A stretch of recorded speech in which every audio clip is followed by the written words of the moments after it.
Dear students, इस video में हम स्टार्ट करेंगे एक्सरसाइज नंबर 3.3 का सॉल्यूशन। और अंडरस्टैंडिंग द क्वाड्रिलेटरल्स ये हमारा चैप्टर है और इसमें एक्सरसाइज नंबर 3.1 और 3.2 का सॉल्यूशन मैं आपको करा चुका हूँ।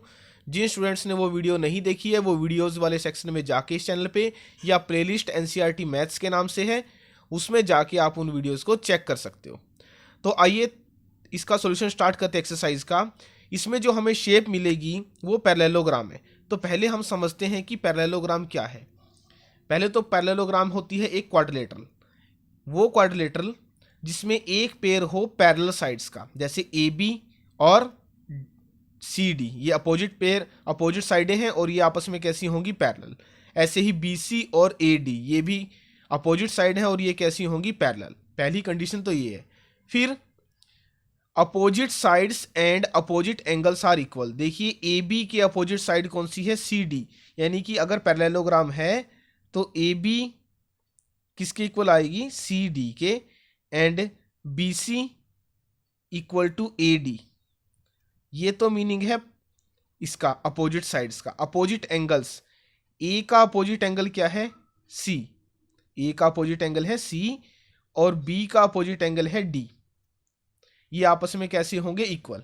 Diagonal bisect each other, diagonal ये है अपोजिट वर्टेक्स को मिलाने वाली लाइन ए सी। ए सी के दो पार्ट हो जाएंगे, ए ओ और ओ सी। डायगोनल के बाइसेक्ट होने को हम कैसे लिखेंगे, O A equal to O C and O B equal to O D, क्योंकि डायगोनल क्या करते हैं, बाइसेक्ट करते हैं। तो इसी का ही यूज हमें इस एक्सरसाइज में करना है। इन पॉइंट्स को आप अच्छे से समझ लें। दोबारा देखिए, पैरेललोग्राम में एक वो क्वाड्रिलेटरल जिसमें अपोजिट साइड्स पैरेलल होती हैं और एक दूसरे के इक्वल, और ऐसे ही अपोजिट एंगल्स भी क्या होंगे, इक्वल। और डायगोनल पैरेललोग्राम में क्या करेंगे, बाइसेक्ट ईच अदर। बाइसेक्ट का मीनिंग होता है टू इक्वल पार्ट्स, दो पार्ट हो जाएंगे इक्वल। ए सी के दो पार्ट हो गए हैं, ए ओ और ओ सी। ऐसे ही बी डी के दो part, B O and O D. अब इसी का यूज हमें करना है इसमें। गिवन अ पैरेललोग्राम, ये हमें एक पैरेललोग्राम गिवन है, A B C D. Complete each statement along with the definition और प्रॉपर्टी यूज। अब आप देखिए ए डी किसके इक्वल है, ये हमें बताना है। ए डी की अपोजिट साइड्स क्या है, बी सी। तो यहाँ फर्स्ट पार्ट में, क्वेश्चन नंबर 1 के फर्स्ट पार्ट में जब आप इसको सॉल्व करोगे या यहाँ पे आप अपना बुक वर्क करोगे, इसको फर्स्ट का फर्स्ट पार्ट फिगर बना के A D equal to B C, यही फिगर बना हुआ है, A D equal to B C. Opposite sides of parallelogram are equal, ये लिखना है, अपोजिट साइड्स ऑफ आ। अब जो ये नोटेशन मैंने लिखी है ये पैरेललोग्राम की है, of a parallelogram are equal, कि किसी भी पैरेललोग्राम में अपोजिट साइडें कैसी होती हैं, इक्वल। ए डी इक्वल है बी सी के। और सेकंड पार्ट में देखिए क्या दिया हुआ है, एंगल डी सी बी, यहां पे लिख देते हैं एंगल डी सी बी, ये किसके इक्वल है, जो बीच में लिखा होता है बेटे वो हमारा क्या होता है, एंगल। बीच में क्या लिखा हुआ है, सी। तो इसका मीनिंग है ये एंगल, इसका अपोजिट एंगल कौन सा बनेगा, ए एंगल। यही मैंने बताया आपको स्टार्टिंग में, opposite angles of a parallelogram are equal.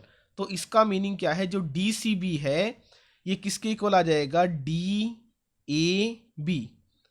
सी का अपोजिट एंगल कौन सा है, ए, बीच में ये लिखा हुआ है। तो यहां पे क्या लिख दोगे, अपोजिट, जो अपोजिट एंगल हैं of a parallelogram are equal.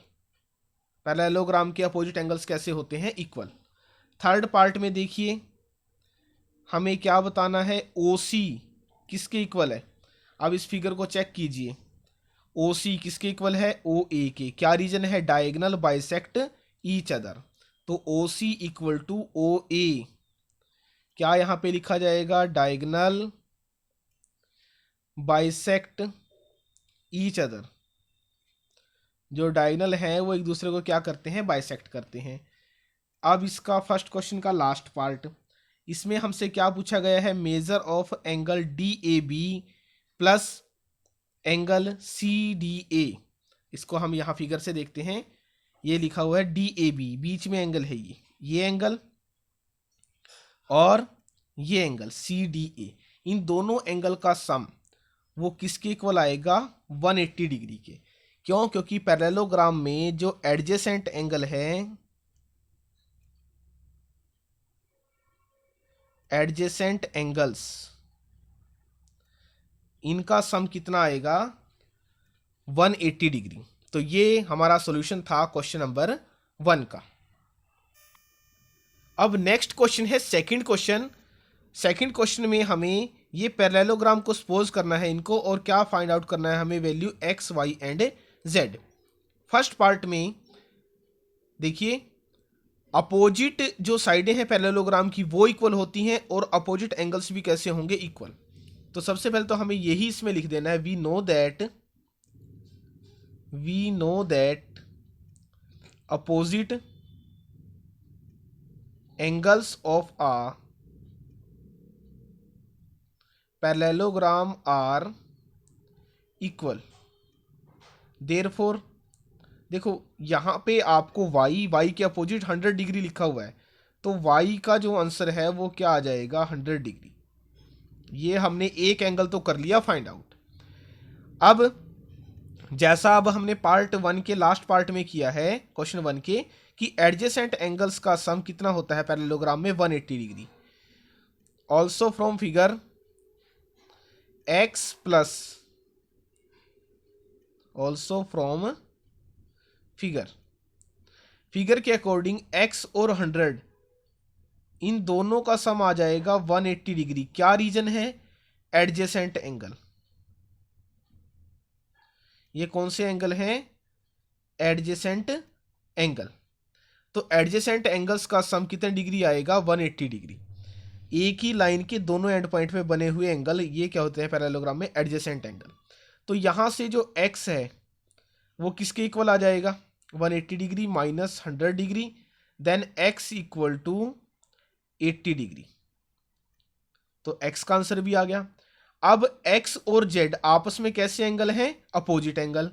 But जो x है वो किसके इक्वल है? z के अपोजिट एंगल। ये इसका रीजन है कि opposite angle of a parallelogram are equal. Therefore जो z है उसका आंसर भी कितना आ जाएगा? x का जो आंसर है, तो x की वैल्यू क्या आई थी? 80, तो z का आंसर भी क्या आ जाएगा? 80 डिग्री। तो ये हमारा सॉल्यूशन है फर्स्ट पार्ट का। अब नेक्स्ट पार्ट का सॉल्यूशन स्टार्ट करते हैं सेकंड पार्ट का। देखिए इस क्वाड्रिलेटरल में पहले हम ये एंगल, जो एंगल ये बचा हुआ है, इसको हम सपोज कर लेंगे ये एंगल है ए। तो अब इनको हमें क्या सपोज कंसीडर करना है? पैरेललोग्राम। तो वही रीजन आप पहले लिखोगे, we know that opposite angle of a parallelogram are equal. अब from figure angle A equal to 50 degree. इसका रीजन क्या है? Opposite angle of a parallelogram, कि अगर पैरेललोग्राम का अपोजिट एंगल है तो वो आपस में कैसे हो जाएंगे? इक्वल। तो यहां से जो ये एंगल है ये कितने डिग्री आ गया हमारा? 50 डिग्री। अब x plus 50 degree equal to 180 degree. इन दोनों का सम लगाओ आप, या फिर x का और इस 50 का सम। ये कैसे एंगल हैं? Adjacent angle. ये एंगल कैसे हैं? Adjacent angle. तो यहां से जो x का आंसर है वो आ जाएगा 180 डिग्री माइनस 50 डिग्री। तो x का जो आंसर आया वो आया है 130 डिग्री। तो x की वैल्यू आ गई हमारे पास। अब देखिए हम किसकी वैल्यू को इजीली फाइंड आउट कर सकते हैं? y की। क्यों? क्योंकि x का y जो एंगल है वो है opposite angle. But angle x equal to Y, ये कैसे एंगल हैं? Opposite angle of a parallelogram. Therefore जो y है उसका आंसर भी वही आ जाएगा जो आंसर किसका है? x का। तो इसका मीनिंग है y की वैल्यू कितनी आ जाएगी? 130 डिग्री। अब हमें किसकी वैल्यू को फाइंड आउट करना रह गया? वो z। अब आप देखिए इन दोनों एंगल का सम कितना आएगा? 180 डिग्री। क्यों? क्योंकि ये किस में है? लीनियर पेयर में है। और अब आप यहां क्या लिख दोगे? a प्लस, जो a है angle a plus z equal to 180 degree, और ये किस में है, लीनियर पेयर में। ए की वैल्यू है 50 plus Z equal to 180 degree. तो यहाँ से जो जेड है उसका आंसर क्या आ जाएगा, 180 डिग्री माइनस 50 डिग्री। तो जेड का जो आंसर हमारा आया है वो आ जाएगा 130 डिग्री। तो इस अकॉर्डिंग ये सॉल्यूशन था हमारा क्वेश्चन सेकंड के सेकंड पार्ट का। अब नेक्स्ट पार्ट है थर्ड पार्ट। उससे पहले आपको कंसेप्ट समझना पड़ेगा वर्टिकली अपोजिट एंगल्स का और पैरेलल लाइंस का। तो सबसे पहले स्टार्ट करते हैं वर्टिकली अपोजिट एंगल्स। सपोज किया कि ये दो लाइंस हैं और ये एक दूसरे को कट करेंगी, यानी कि एक दूसरे को इंटरसेक्ट करती हैं एट पॉइंट ओ, इस पॉइंट पे। तो जो ये एंगल बनेंगे, इस एंगल का ये एंगल अपोजिट होगा, तो आपस में ये कैसे होंगे, इक्वल। और इन एंगल्स को बोलते हैं वर्टिकली अपोजिट एंगल्स। सेम यहाँ ये दो एंगल भी आपस में कैसे हो जाएंगे, इक्वल। और रीजन क्या आएगा इनका, vertically opposite angle. Short form में VOA लिख देते हैं। अब जैसे इसी से अगर हम रिलेट कराएं, ये लाइन और ये लाइन एक दूसरे को कट कर रही हैं, तो x और ये एंगल आपस में कैसे होंगे, इक्वल। और दूसरा है पैरेलल लाइंस का। पैरेलल लाइंस, सपोज किया कि L और M ये दो लाइनें हैं, लाइन L और लाइन M। ये लाइन इसको कट कर रही है N, और यहाँ पे जो एंगल बनेंगे, ये एंगल मान लीजिए ये 1 है, ये 2, ये 3 और ये 4। तो जो अगर लाइंस पैरेलल है, L पैरेलल है M के, तो जो एंगल 1 है वो होता है एंगल 4 के इक्वल, और एंगल 2 ये इक्वल एंगल, ये एंगल और 4 एंगल ये इक्वल, 2 और 3 ये इक्वल। इन दोनों एंगल के इक्वल होने का रीजन क्या है, अल्टरनेट इंटीरियर एंगल। AIA को क्या बोलते हैं, अल्टरनेट इंटीरियर एंगल। इन्हीं कंसेप्ट का करना है अब हमें यूज इस थर्ड पार्ट में। तो आइए अब इसको स्टार्ट करते हैं। तो सबसे पहले देखिए थर्ड पार्ट में हमें क्या करना है। जो ये एंगल है x और ये, इस एंगल को हम बोलेंगे क्या, कितने डिग्री का है ये, 90 degree. From figure angle x equal to 90 degree, और इसका रीजन क्या आ जाएगा, vertically opposite angle.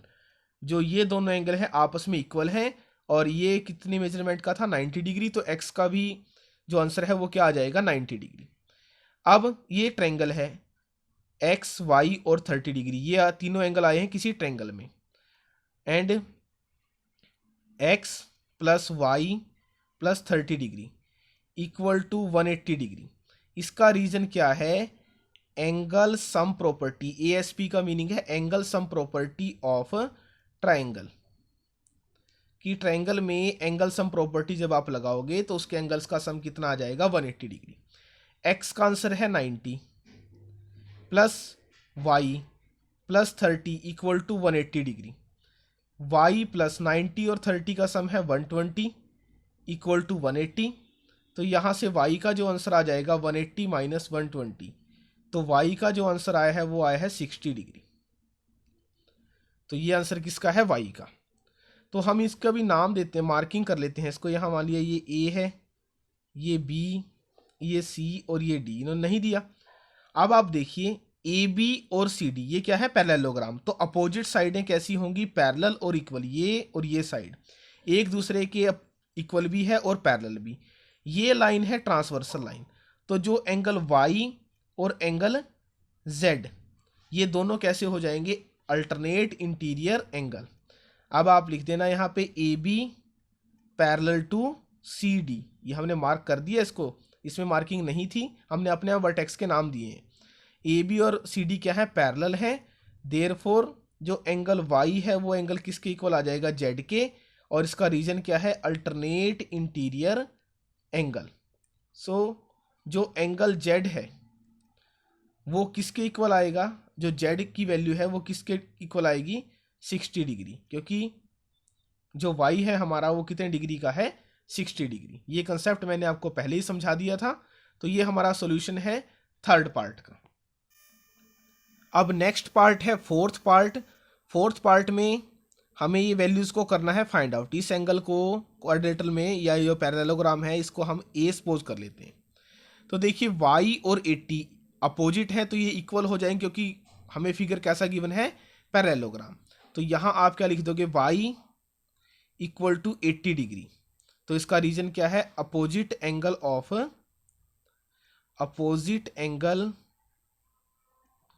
Of a parallelogram. तो y का तो जो आंसर है वो कितने डिग्री आ जाएगा, 80 डिग्री।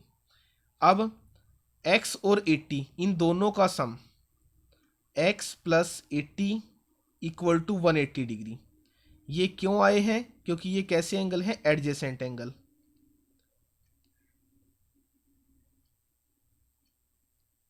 Adjacent angle. तो यहां से x का जो आंसर है वो 180 माइनस 80, तो x किसके इक्वल आ जाएगा, 100 डिग्री के। तो ये x का आंसर आ गया। अब देखिए x और a ये कैसे हैं, opposite angle, but x equal to a ये कैसे एंगल हैं, अपोजिट एंगल। तो यहां से जो a है उसका आंसर भी कितने डिग्री आ जाएगा, 100 डिग्री। यानी कि ये एंगल हमारा कितने डिग्री का है, 100 डिग्री का। और a और z and a plus Z equal to 180 degree, ये एक ही लाइन पे बने हुए हैं और ये किस में होंगे, लीनियर पेयर में। a 100 डिग्री है plus z equal to 180, then z equal to 180 degree minus 100 degree. तो z का जो आंसर आएगा वो कितने डिग्री आ जाएगा, 80 डिग्री। और ये हमारा सॉल्यूशन हो जाएगा पार्ट 4 का। अब लास्ट पार्ट है सेकंड क्वेश्चन का, 5th पार्ट। इसमें भी हमें यही कंसेप्ट यूज करना है पैरेललोग्राम वाले की अपोजिट एंगल्स आर इक्वल। तो y और 112 डिग्री ये दोनों कैसे एंगल हैं, अपोजिट। तो y equal to 112 degree, reason opposite angle of a parallelogram, ये इक्वल होते हैं। तो y का जो आंसर आएगा वो 112 डिग्री। अब आप देखिए y, x और 40 ये सभी आ रहे हैं एक ट्रायंगल में, and x plus y plus 40 degree equal to 180 degree. इसका रीजन क्या है, angle sum property of triangle. किसी भी ट्रायंगल की क्या है ये, एंगल सम प्रॉपर्टी। तो यहां से देखिए अब x प्लस वाई का जो आंसर है वो है 112 degree plus 40 degree equal to 180। तो x प्लस इन दोनों का sum 152 degree equal to 180 degree. तो जो x का आंसर है वो 180 माइनस 152 डिग्री। तो यहाँ से जो x की वैल्यू हमारी आ जाएगी वो आएगी 28 डिग्री। तो ये x का आंसर आ गया है। अब आप फिगर को चेक कीजिए, जो कंसेप्ट मैंने अल्टरनेट इंटीरियर एंगल का आपको समझाया कि ये लाइन और ये लाइन, इसको हम सपोज कर लेते हैं यहाँ पे a, ये b, ये c और ये d। तो आपको क्या लिखना है, AB equal to AB parallel to CD। AB किसके पैरेलल है, CD के। AB पैरेलल है CD के। देयरफॉर जो x है वो किसके इक्वल आ जाएगा, Z के। Alternate interior angle, Z, x और Z कैसे एंगल है, अल्टरनेट इंटीरियर एंगल। सो जो Z है उसका भी आंसर कितना आ जाएगा, 28 डिग्री। क्या रीजन है इसका, क्योंकि x भी कितने डिग्री का है, 28 का। तो ये सॉल्यूशन था हमारा 5th पार्ट का। अब स्टार्ट करते हैं नेक्स्ट को, थर्ड क्वेश्चन को। थर्ड में देखिए हमसे क्या पूछा गया है, can a quadrilateral ABCD be a parallelogram. First part है हमारा कि ABCD क्या पैरेललोग्राम बन सकती है, कब, जब हमारे पास क्या गिवन हो, D प्लस B इक्वल टू 180 डिग्री। ये पॉसिबल है और नहीं भी, it is possible, it may or may not be possible. वो कैसे, आपको पता है कि अगर ये दोनों एंगल 90-90 के हुए तभी ये क्या हो सकते हैं, 180 डिग्री, क्योंकि opposite angles of a parallelogram are equal. ये एक पॉसिबिलिटी कब है, जब हमारा ये क्या बने, एक स्क्वायर बने। सेकंड में देखिए क्या दिया गया है, A B equal to D C. अगर ए बी कितने सेंटीमीटर है, 8 सेंटीमीटर, ये लिख लेते हैं। यहाँ कितने हैं, 8, और ए डी 4, और ये है 4.4। तो opposite angle sides are equal. 8 तो 8 की इक्वल है, बट इसमें क्या लिखोगे आप, A D not equal to, A D किसके इक्वल नहीं है, बी सी के। A D not equal to B C, therefore parallelogram is not possible. Parallelogram क्या नहीं है, पॉसिबल नहीं है, क्योंकि अपोजिट साइड्स क्या होती हैं, इक्वल होती हैं किसी भी पैरेललोग्राम में। अब है इसका लास्ट, ए 70 है, सी 65 है। Angle A not equal to angle C, क्योंकि ए और सी कैसे एंगल हैं, अपोजिट। अगर यही आपस में इक्वल नहीं है तब भी पैरेललोग्राम इज नॉट पॉसिबल, क्योंकि ये कैसे एंगल थे, अपोजिट एंगल, और ये कैसी साइडें थी, अपोजिट साइड्स। तो ये सॉल्यूशन था हमारा थर्ड क्वेश्चन का। इस वीडियो में हम थर्ड क्वेश्चन तक करेंगे, तो आप इस चैनल के साथ जुड़िए। इस चैनल पे डलने वाली वीडियो को ज़्यादा से ज़्यादा अपना फ्रेंड सर्कल में शेयर कीजिए, और अपने अच्छे अच्छे कमेंट लिख के कमेंट सेक्शन में मेरे साथ शेयर करें।